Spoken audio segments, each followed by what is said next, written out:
İkinci bölümden herkese merhaba. İlk bölümde Pikachu'nun başını ve gövdesini yaptık. Şimdi diğer ayrıntılarıyla bu videoda bitireceğiz inşallah.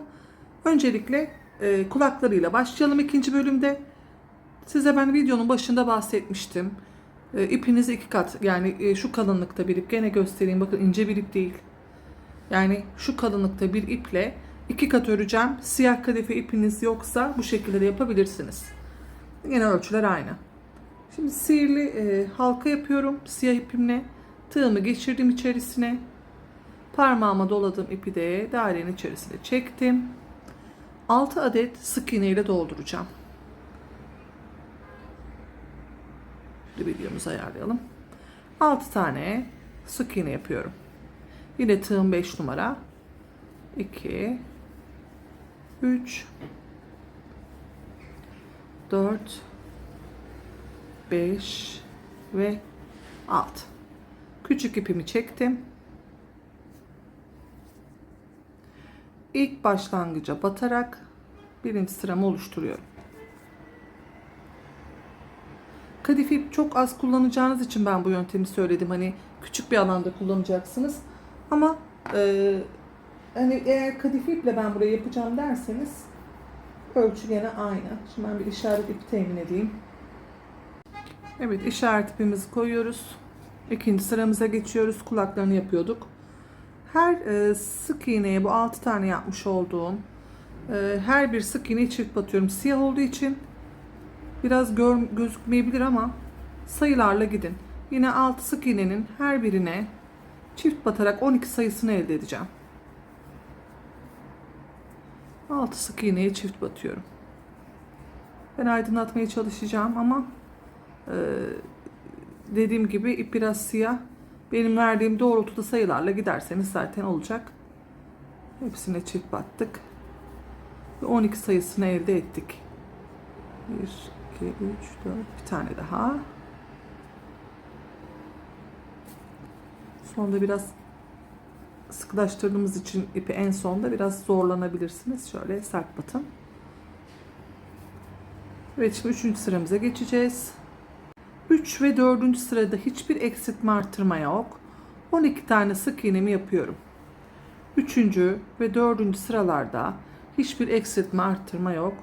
12 adet sık iğnemizi yapacağız. 2 sıra düz öreceğiz. Siyah yerimiz bitti. İpimizi şimdi keselim. Ne yaptığımızı bir daha anlatacağım. Hani görmekte zorluk yaşıyorsanız, gerçi ben sayılarını not olarak veriyorum. İpimizi şöyle bakın, çok kısa kesmedim. 6 tane sihirli halkaya sık iğne yaptık. İkinci sırada hepsine çift batıp 12 sayısını elde ettik. 3 ve 4'ü de düz bir şekilde ördük 12 sayısını koruyarak. Şimdi sarı ipimizi alalım. 5. sıramızda sarı ipimizi alıyoruz. Şöyle bir tığımıza monte edeceğiz. Aldık ipim siyah kısmını da. Şimdi bakın. İpim şurada bitmişti benim. Hemen onun yanındaki devam ediyorum. Sık iğneye bir bu siyah ipimi de tığımı aldım. İçeriden yürüteceğim. Bir tane yapalım sık iğne. Bu sarı ipimi de çekiyorum. Siyah ipimi de şöyle çektiriyorum.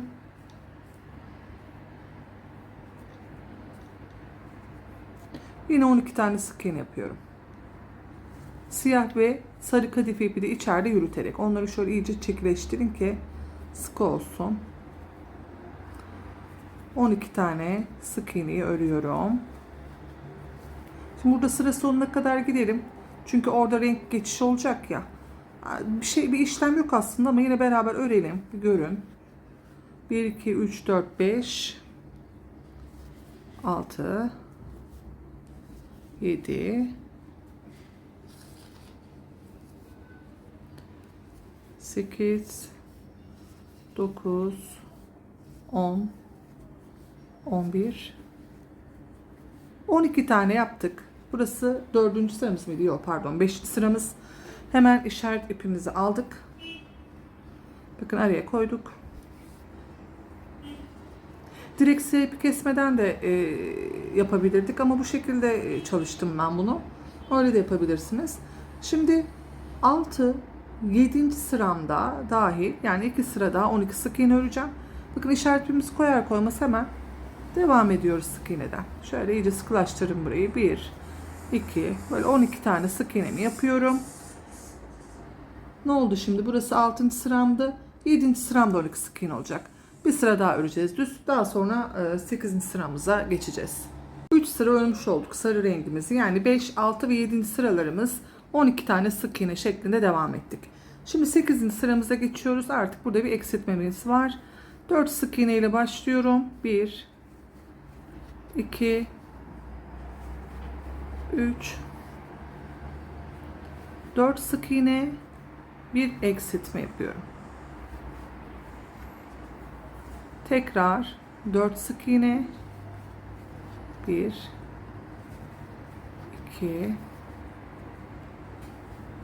3, 4 sık iğne, bir eksilt, 4 sık iğne, bir eksilt. 2 kere yaptım. Sıra sonunda 10 tane sık iğnem oldu. Şimdi son sırayı, yani 9. sıramızı örüyoruz. Bu 10 tane sık iğne, hiçbir eksilt artma olmadan 10 tane sık iğne yapıyoruz son sıramızda. 10 tane de sık iğneyi örelim. Kulağımızı bitirelim. Evet, bundan 2 adet yapacağız. 2 tane çalışacağız. Kulaklara içerisini de dolduralım. Bu şekilde 2 tane kulak örelim. İçerisine dediğim gibi dolduralım. Bir tanesinin ipini gizleyip bir tanesini şöyle uzun bırakın ki dikmek için. Bu arada bir tane ip tam yeterli oldu. Kalan ipimi gösteririm kalırsa eğer videonun sonunda. Bir tane kadife ipten sevimli bir Pikachu yapabilirsiniz. Evet, bunu da içerisine dolduralım. Kulaklarımız da bitti. Şimdi ayakları, kollarını yapalım. Kuyruğu en sona bırakalım. Bacaklarını yapıyoruz. Bacakları için 5 tane zincir çekiyorum. Önce sabitledim. 1, 2, 3, 4, 5. Yine işaret ipiniz yanınızda olsun. Şimdi bakın. Kafanız karışabilir ama aslında kolay. Döndüm hemen. Yeni başlayan arkadaşlar için söylüyorum. Döndüm ilk sık iğneye. İlk yere bir sık iğne yaptım. 2, 3, 4. Bakın bir de şurada benim ilk tığıma sabitlediğim yer var ya. Oraya da batıyorsunuz. 5 tane buradan sık iğne yaptık. Şöyle 5 tane burada sık iğnem oldu. Şimdi böyle döndürüyorum. Bakın hemen direkt karşıya geçtim. Buraya da 5 sık iğne yapacağım. 1, 2, yani dönerek çektiğim zincirin etrafını dolduruyorum. 3, 4 ve 5. 5 tane buraya, 5 tane de karşıya geçip sık iğne yaptım. Şimdi buraya işaret ipi koyalım. Burası bizim bacaklarımızda. 1. sıramız olsun. Buraya işaret ipini koydum. Şimdi yine bu etrafına bu 10 sık iğneyi dönüyorum. Yani 10 tane sık iğne yapıyorum. Hiçbir eksiltme artırma yok 2. sıramda. 1, pardon, çok özür dilerim. 3. sıramda hepsine çift batacağım. Pardon. Hepsine çift batıyorum. Bu 10 tane dönmüş olduğum sık iğnenin her birine çift batıyorum. Birinciye battım.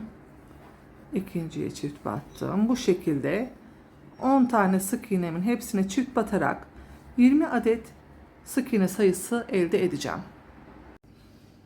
4. sıraya geçiyoruz bacak yapımında. 4. sıramızda da 20 tane sık iğneyi hiçbir eksiltme artırma olmadan öreceğiz. Sıra sonuna kadar eksiltme arttırma yapmadan 20 tane sık iğne yapıyorum. Bu işlemi de bitirelim. Daha sonra 5. sıramıza geçelim. 5. sıramızdayız. 5. sıramızda bütün yapmış olduğumuz bu 20 sık iğnenin her ilmeğini keseceğiz. Yani bakın eksiltme yapacağız. Birinciyi eksilttim. İkinciyi eksiltiyorum. Şöyle biraz yakından hem görün. Üçüncüyü eksiltiyorum. Bu şekilde 20 tane sık iğnenin hepsini eksilteceğiz sırasıyla. 10 adet de sık iğne sayımız kalacak 5. sıramızın sonunda. 6. ve son sıramız bacakta. 10 tane sık iğnemiz kalmıştı. 6. sırada da hiçbir eksiltme arttırma yok. 10 adet sık iğnemizi örüyoruz. 10 tane sık iğnemizi örerek bacağı bitirelim. Evet, ipimizi biraz uzun bırakıyoruz. Şimdi şöyle söyleyeyim. Birinde çok uzun bırakıp iğneyi geçirin bacağın. Diğerinde de kısa kesin. Yani çok kısa değil, yine içinde gizleyeceğimiz kadar. Ben böyle yakıyorum. Birini de şöyle kapatmayı göstereyim. Bakın şu küçüklükte kestim. Yandaki sık iğneye, sıradaki sık iğneye tığımı içeriden dışarı çıkartıp ipi çekiyorum. Şöyle sıkıca buraya bir dibinden düğüm atıyorum. Diğer bacakta ipinizi uzun kesin. Bu arada içerisine de dolduracağız. Bakın ön kısmı zaten belli oldu. Ön arka çok şey değil ama bakın şöyle yaptığınızda ön kısmı belli bacağın zaten. İçerisini de dolduralım. 2 adet de bu şekilde bacak öreceğiz. 2 tane kulağımızı örmüştük. Şimdi kollarımızı yapalım. Evet, kol yapımına geçiyoruz. Yine sihirli halka yaptık. Sihirli halkayı yine şöyle küçük iple küçültüyorum şu ortasını. İçerisine 4 tane sık iğne yapacağım. 1, iyice küçültün. Hani tığınız geçecek kadar. 2,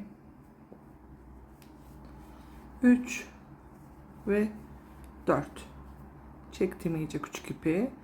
İlk yere, eğer böyle küçük alanlarda zorlanırsanız hani geçirmeyi, şöyle tığınızı küçültüp böyle de batabilirsiniz.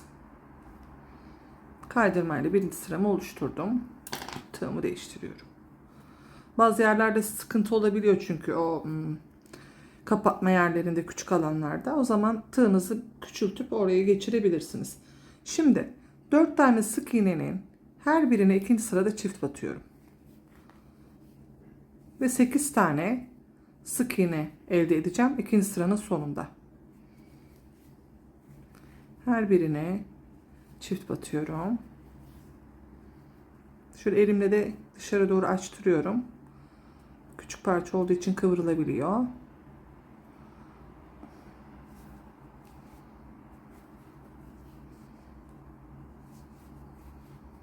Ve en son sık iğneme de batıyorum. Bir de küçük tığımı alayım. Biraz sıkı yaptım herhalde. O yüzden geçirmekte zorlandım.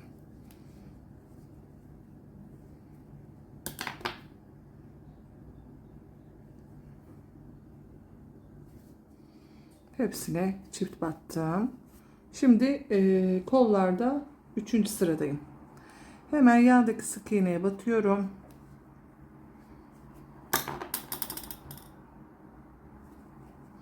Sadece bakın geçişleri yapıyorum. Yani tığımı şöyle yine alıyorum içine. Bir tane sık iğne yaptım. Yanındakine bir çift batıyorum.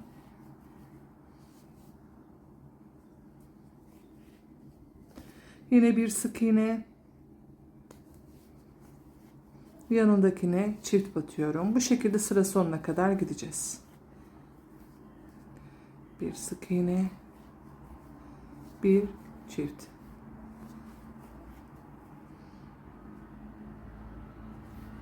Yine bir sık iğne.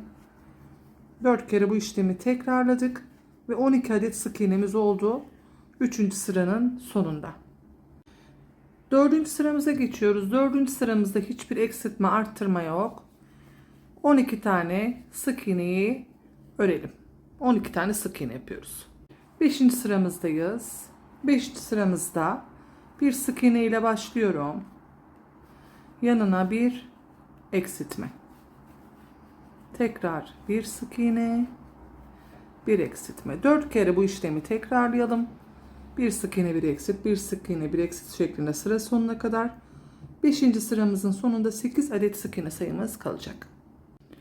6. sıramıza geçiyoruz. Son sıramız 8 adet sık iğneyi örüp bitiriyoruz. Yani hiçbir eksiltme arttırma bu sıramızda da yok. 8 tane sık iğneyi dolduralım. Diğerini göstermiştim size, kapamayı, açmaya nasıl oluyor diye. Onu da bir tanesini uzun bırakalım şimdi. Birini kapatalım yine dikmek için. Bu şekilde kolumuzu da bitirelim. 2 tane kol ördük. Birinde ipimi uzun bıraktım. Birinde temizledim dikmek için. Şimdi kuyruğunu yapalım. Bu biraz kapsamlı. Yani yapması detaylı. Ben iki siyah ipi demiştim ya, birleştiriyorum diye. Kadife ipli yapacaksanız siyah ipi alın. Yapmayacaksanız benim gibi 2 kat ipi kullanarak yapın. Şimdi yine tığımı aldım. İpimi sabitledim. Çok küçük bırakmıyorum şu alanı. 6 tane zincir çekelim. 1 2 3 4 5 6. Şimdi ikinci sıramızı sayıyorum. Bu birinci sıram 6 zincir çektiğim yer. İkinci sıramda 5 tane sık iğne yapıyorum. 1 2 6 tane çekmiş olduğum zincirin tepesine 5 tane sık iğne. 3 4 ve 5. İkinci sıram. Bir zincir çektim. Üçüncü sırama geçiyorum. Yine 5 sık iğne. 1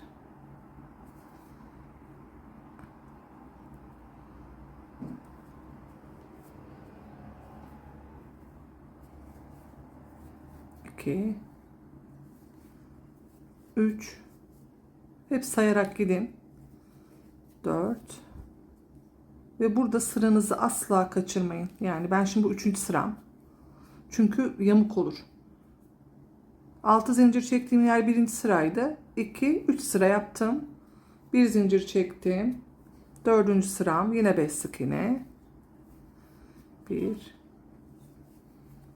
2 3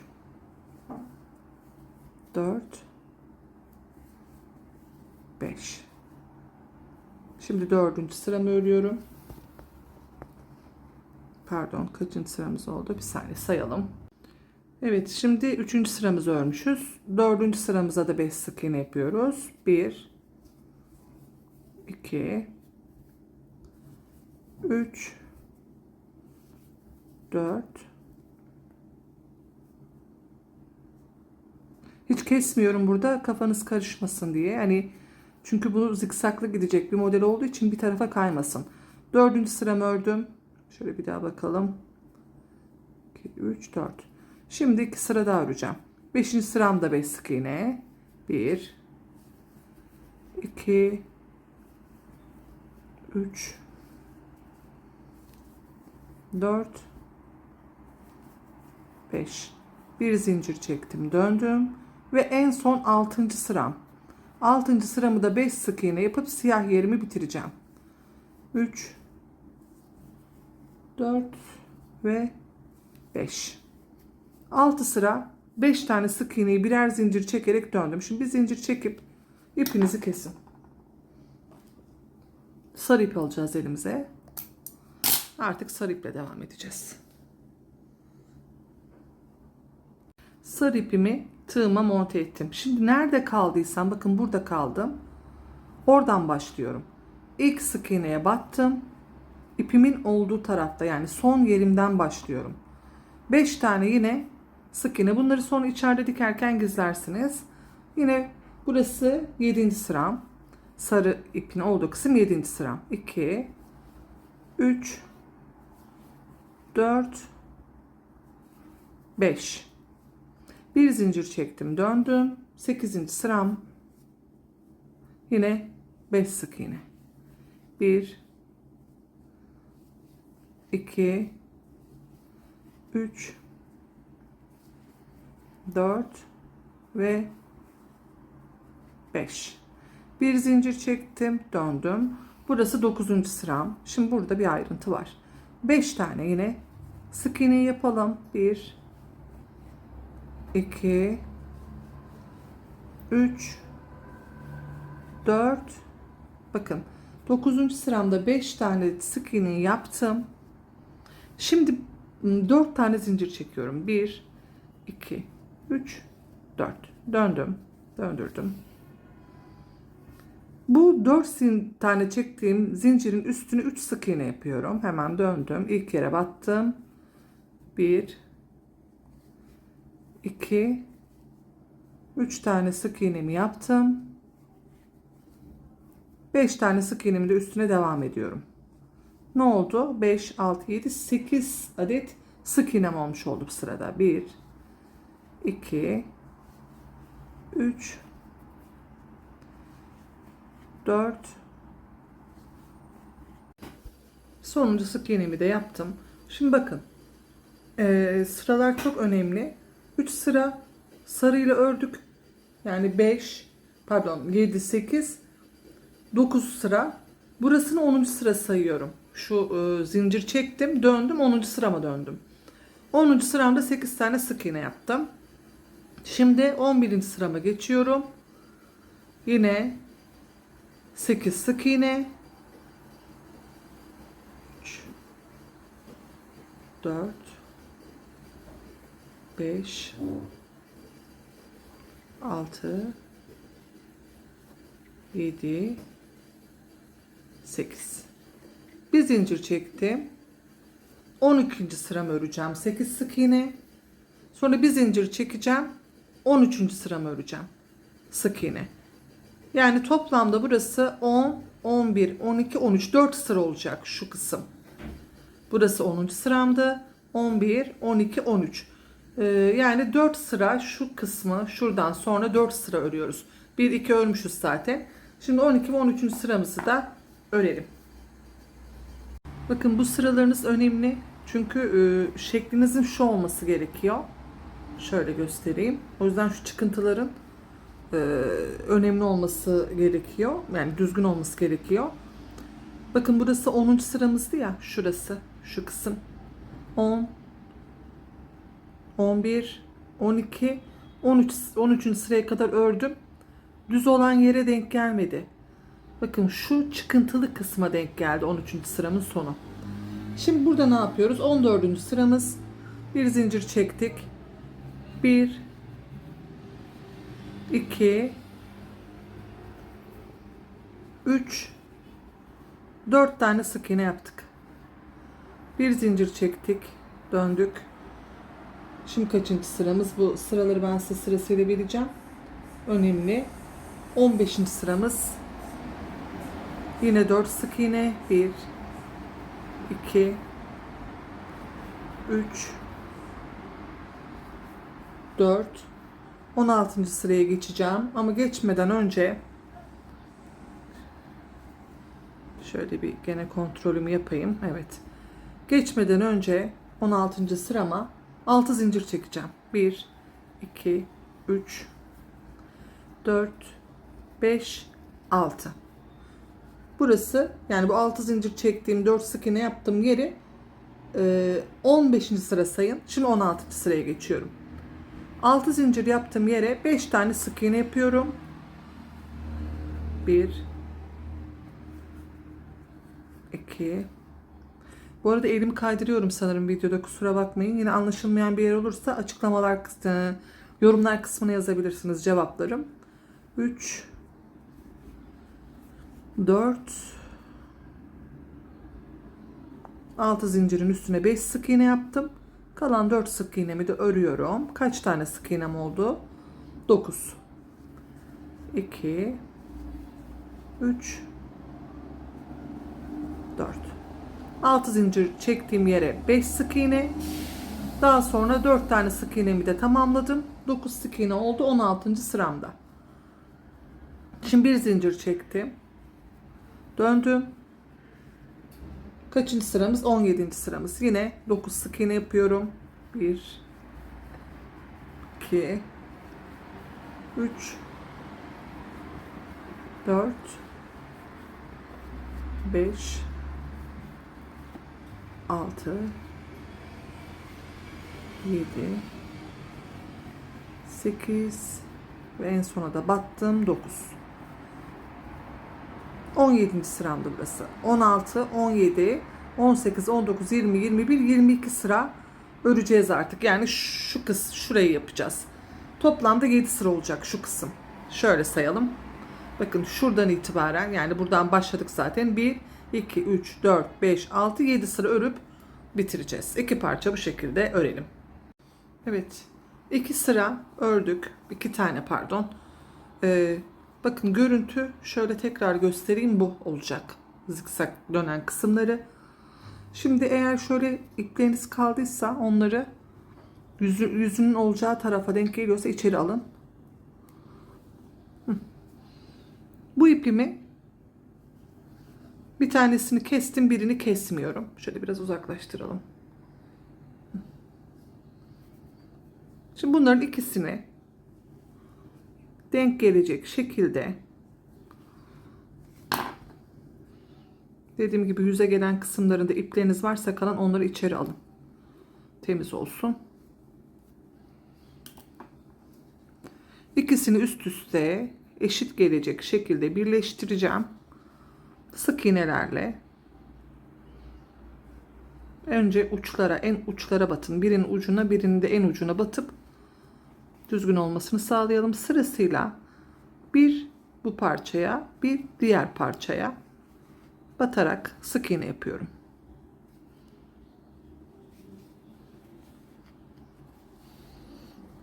Şu köşeye kadar,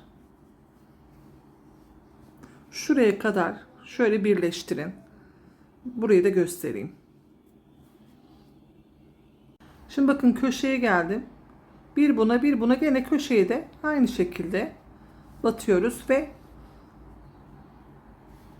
nasıl gidiyorsa, yani yaptığımız yer 2 kat şeklinde, oraya göre sık iğneleri karşılıklı birleştiriyoruz. Şöyle göstereyim. Bakın ikisini birleştirdim. Burayı da normal döndüm. Bu köşeyi de normal batıyorum. Yine aşağı doğru ineceğim. Daha sonra şu tepeyi, burayı ve burayı da sarı iple birleştireceğim. Siyah kısımları da siyah iple yapacağım. Yani 2 tane parçamız birleşmiş olacak. İçerisini çok az, böyle çok tepeleme değil de böyle hafif elyaflarla köşelerine, her yerine gelecek şekilde elyafta geçireceğim. Çok tepeleme doldurmayın. Şöyle bastırdığınızda yumuşak olsun. Yeter ki dik dursun. Çok az da içerisine elyafla dolduralım. Bitirelim. Şurayı da birlikte yapalım. Bakın sarı, siyah yere geldim. Buraya kadar yapmıştık. Bunu burada bir kesin. İpin ucunu hemen yakın. İyice şöyle çekiyorum. Şuraya bir düğüm atıyorum. Yine bu ayrıntılı göstereyim ben size. Bunu içeri şöyle bir gizliyorum. Şimdi siyah ipimi alıyorum. Orada siyah ayrıntı olduğu için mecburen ipi kesmek zorundayız. Hemen geçirdim. Siyah kısmın en ucundan, bakın şu şekilde başlıyorum. Şunu içeri gizleyeceğiz. Şu küçük ipi. İçeri şöyle sıkıştırın. Burası biraz zorlayabilir.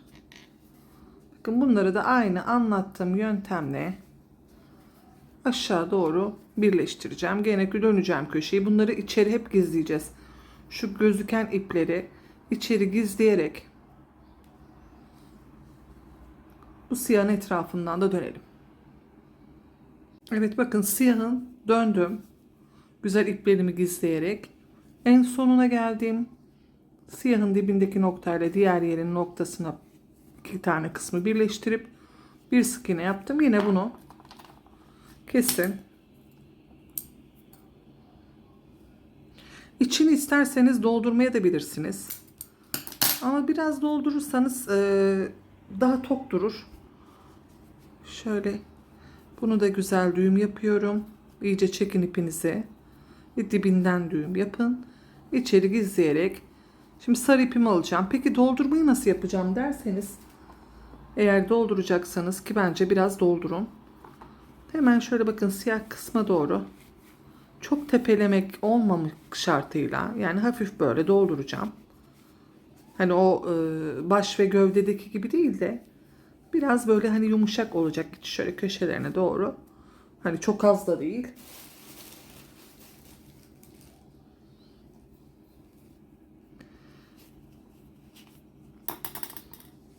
Bu şekilde şöyle hem doldurup hem birleştireceğim. Artık anlatmama gerek var mı bilmiyorum. Hani aynı sarı ile siyah noktanın birleştirme yeri gibi sarı ipimi geçirip buradan zikzak şeklinde gelen yerlere denk getirerek hafif de şöyle içini doldurarak buradan dikmeye devam edelim. Birleştirmeye. Evet, şu şekilde birleştirmemizi yaptık. Kuyruğumuz da hazır. En uğraştırıcı kısmı bu aslında. Kuyruk kısmı daha zor. Bütün parçalarımız hazır. Şimdi dikme aşamasına geçeceğiz. Kadife iple diktim ben. Normal başka bir iple dikebilirsiniz ama kadife iple kendi ipiyle olduğunda daha güzel oluyor. Öncelikle şu kulaklarından bir başlayalım. Bakın ilk iğneyi şöyle iri iğne kullanıyorum. Yorgan iğnesi gibi. Geçirdim ve şu sıradaki olan sık iğneyi şöyle içeriden batıp bir düzelttim orayı. Birleşim yerinizi arkaya getirebilirsiniz. İlle şurada bir yer belli oluyor. Kadife ipte biraz saklamak sıkıntılı. Şimdi öncelikle gözün tam şöyle çaprazına bakın sihirli halka yaptığımız yerin biraz şöyle hafif altına böyle ayarlayarak dikeceğiz. Dikerken bir tane ben size dikim aşamasını göstereceğim. Diğerlerini arkadaşlar masada çok zor oluyor. Aynı yöntemle bu gösterdiğim yöntemle yerlerini göstereceğim. Dikmeniz hep aynı olacak. Bir tane bir dikelim beraber. Bakın oturtturdum. Denk gelen yere başın yani bunu direkt böyle oturtturduğumda başın denk gelen yerlerine batarak bir kulağa kaydırmamaya özen gösterin. Şimdi işte ben burada yaptığımda hem biraz büyük oldu. Zorlanıyorum. O yüzden size bir tane göstereceğim. Daha sonra yerlerini göstereceğim.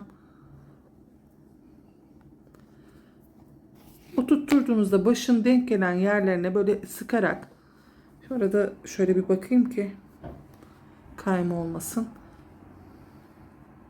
Bakın bir uçlara batıyorum dikeceğim yerin. Oturtturduğumda başın neresine denk geliyorsa diğer sık iğneden çıkarak ve şöyle çekerek dikiyorum. Bir tane daha göstereyim. Sıradaki sık iğneye batıyorum. Sırasıyla gidiyoruz. Başı oturtturduğumda bakın nereye denk geliyorsa oraya batıp bir sonraki sık iğneden çıkarak buraya dikiyorum.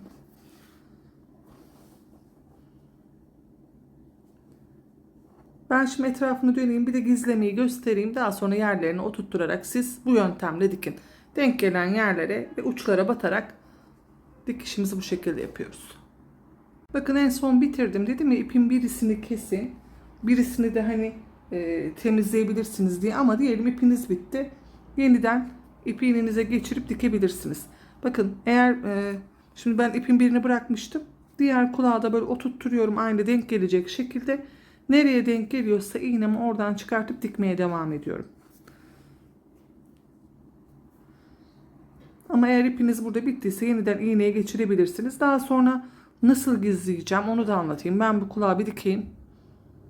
Diyelim bitti. Kulağı diktiniz. Nasıl temizleyeceğiz ipi onu da göstereyim. Bakın şimdi ipimiz çok kısa bırakmayalım.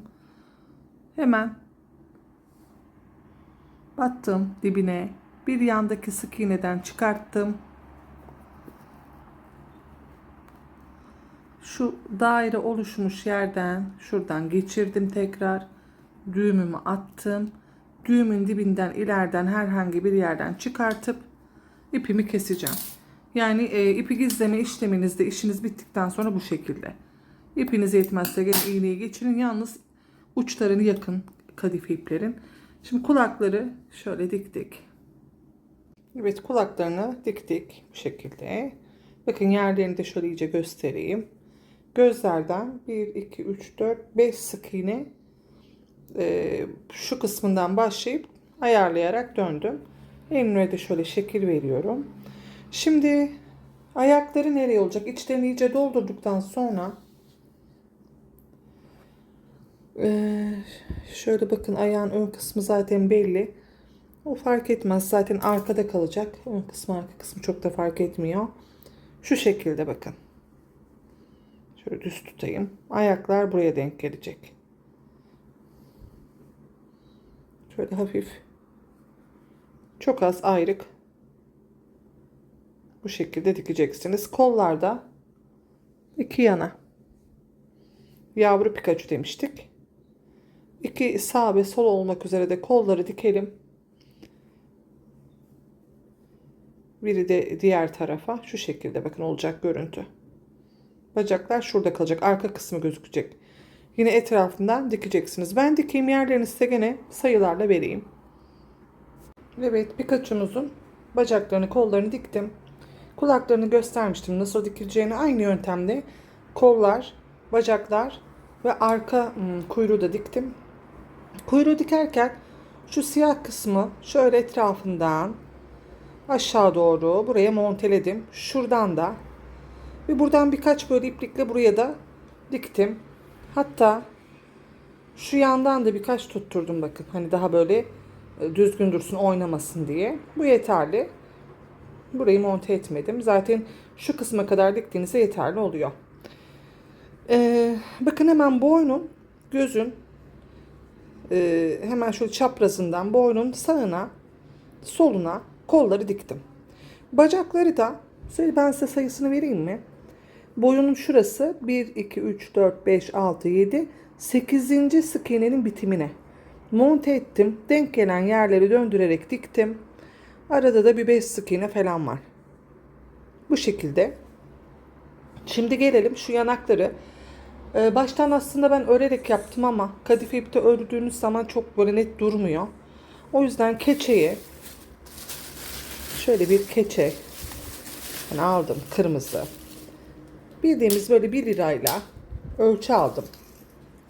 Bozuk 1 lirayla çizdim. Keserek silikonla yanağın sağına ve soluna yapıştırdım. Tutturabilirsiniz iğneyle. Şu şekilde 1 lirayı çizin, etrafından ölçü alarak. Yanakların da tam yerini söyleyeyim, ben yapayım o işlemi. Yanakların tam neresine denk geldi kafanın, onu da göstereyim. Evet, yanaklarını bu şekilde yapıştırdım 1 lirayla. Hemen gözün bakın bir sık iğne boşluk bırakıp şöyle çaprazına doğru yerlerini ayarlayarak yaptım. Şimdi burnunu işleyelim. Siyah ipimi geçirdim. Çok ince bir ip değil. Yani çok ince bir ip kullanmayın. Biraz kalın bir ip olsun. Etamin ip yaparsanız 2 kat kullanabilirsiniz. Bu şekilde elyaflar bazen çıkıyor. O yüzden ben kesiyorum onları.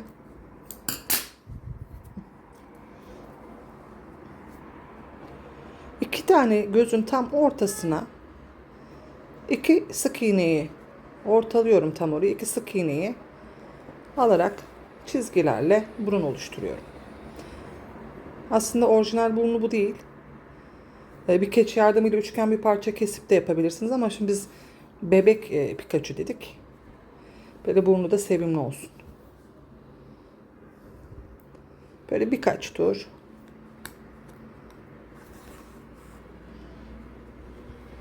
Çizgiler oluşturdum. Şimdi bir sık iğne yine aşağı inelim böyle boşluk bırakarak.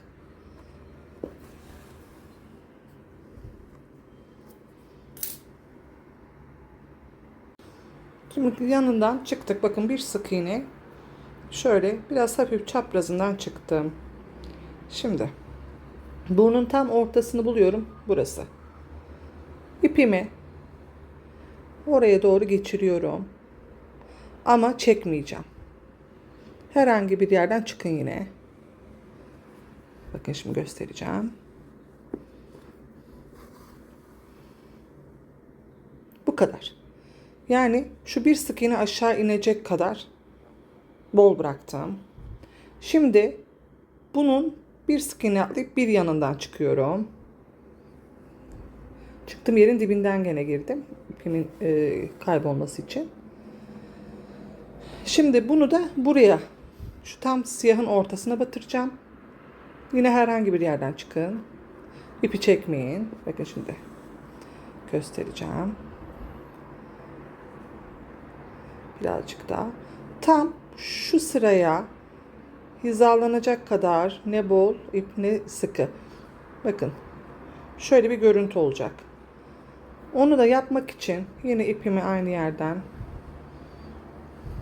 bunun yerini şu şekilde belirliyorum. Bu sık iğneye denk geliyor.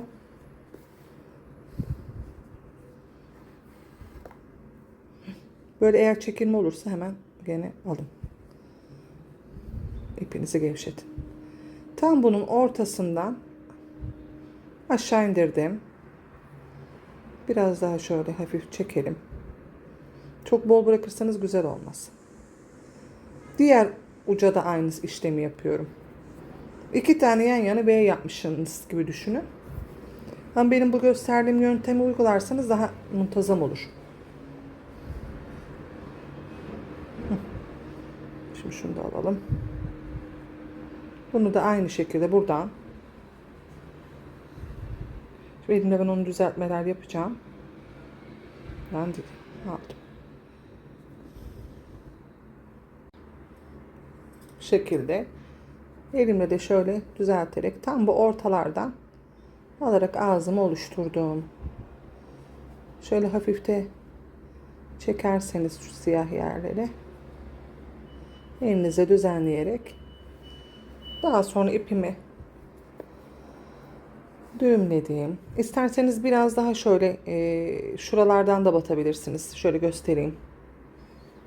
Hani daha böyle yuvarlatabilirsiniz. Eğer sivri oldu diyelim o kısım. Çünkü kadife ipi işlemek çok zordur. Şöyle hafiften biraz yuvarlamak için şu uçlara batın. İğnenizi geçirin. Daha sonra diğer uca gelin. Böyle hafif yuvarlatabilirsiniz ucunu. Bu şekilde. Bunu da aynı şekilde biraz daha. Yani iğne yardımıyla rötuşlar atabilirsiniz. İsterseniz keçeyle de burayı yine yapabilirsiniz ama keçeyle de biraz zor olur. Şimdi ben elimde birkaç düzenleme yapacağım gene. Hani yukarı doğru böyle biraz hafif işleyeceğim. Ama şekil bu. Bence de güzel oldu. Zaten ağzı böyle biraz buna benziyor. Sevimli oldu. Evet bakın ağzı da bu şekilde. Biraz elimize de şekil verdik. Pikachu'muz bitti. İzlediğiniz için teşekkür ederim. Bir başka videoda görüşmek üzere. Hoşça kalın. Sevgiyle kalın. Görüşürüz.